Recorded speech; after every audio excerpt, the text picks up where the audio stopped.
It's hard not to feel a little jealous after scrolling through Facebook or Twitter and seeing all the fabulous things your friends are doing. From a perfect outing to the great success and the achievements they have made. Social media become the shining virgin of all of our lives. It creates a fake reality. There is our world and there is cyber world. In the cyber one, everyone's just perfect. But in the real one, there are many problems that those people had to go through in order to reach that achievement. This makes the people hate the real world, and they are more and more attached to the cyber one, because they think that the cyber world is more fun. Whenever they encounter the first problem in the real world, they just quit and get depressed because they weren't prepared for this.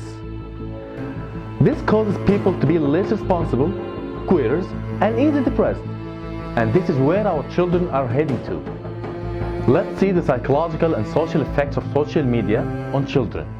What's most important, how will the world be like when they grow up?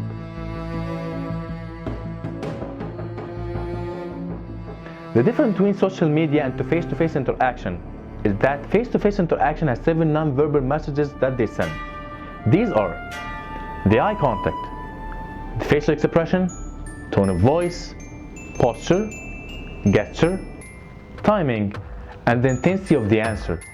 When we look at the brain, we'll find that the right side of the brain is responsible for sending and receiving the 7 non-verbal messages, and the right side of the brain is mostly connected to the emotions, as it sends out the full texture of life.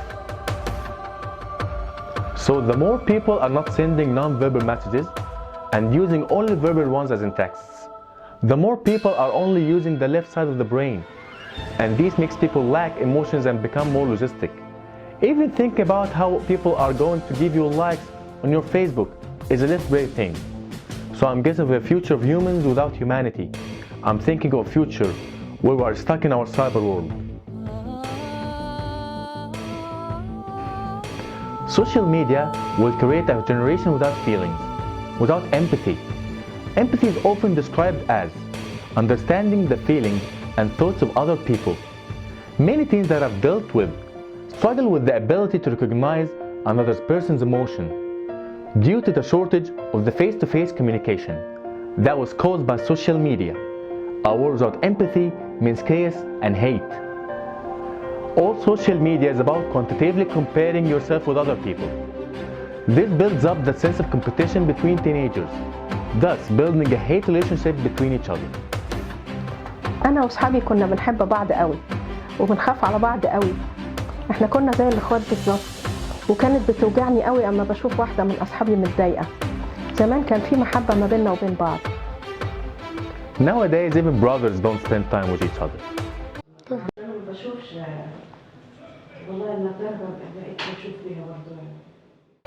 Different sites call different things like subscribers, followers, friends, or karma. The more you have, the more you think yourself is more important.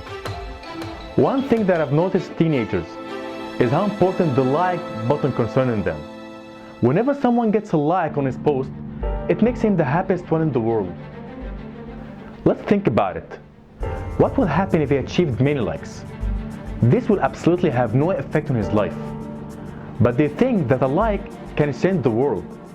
Now, when you see the post that says, if you want to help this poor guy, press like. The problem is that teenagers do believe that by pressing the like button, they did help this person, but they never thought about it before. What can the like do to him? However, this is due to the lack of empathy that I've mentioned earlier.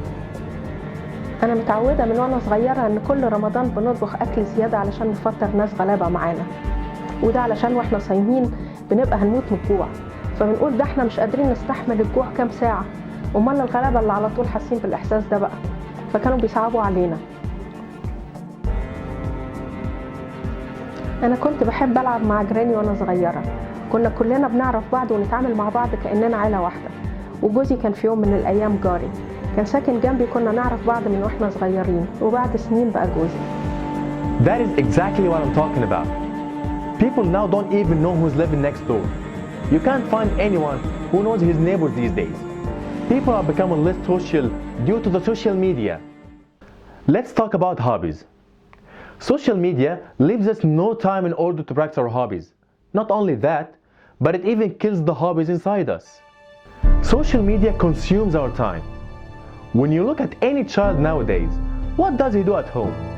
He's playing on his PlayStation, or he is on his computer, or mostly on his mobile.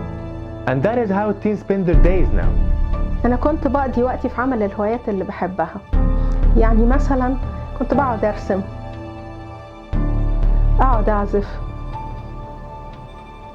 دي رسومات كنت أنا رسمها وأنا صغيرة ولسه محتفظة بيها، ولما ببص عليها بحس إني عملت إنجاز. بالنسبة لي دي ذكريات حلوة. احنا فعلا كنا زمان مبسوطين عن دلوقتي، وكان في تعاون ومحبة بين الناس. My advice is to overcome the social media addiction.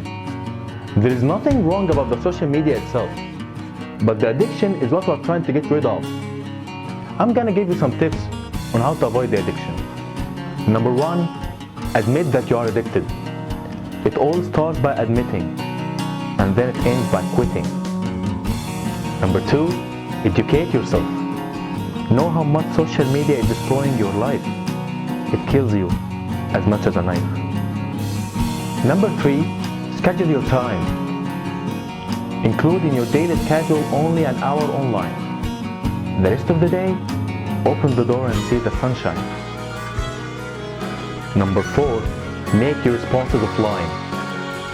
If today is a friend's birthday, instead of posting on his wall, raise your mobile and give him a call. And number five, pick up a hobby.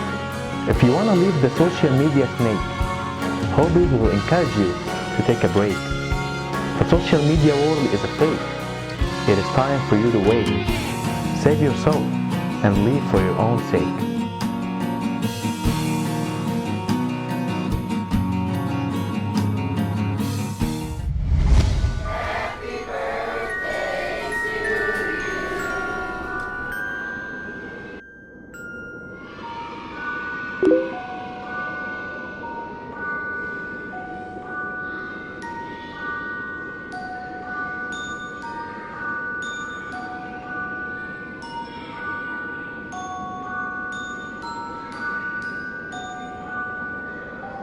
Social media is not real. It's creating another reality.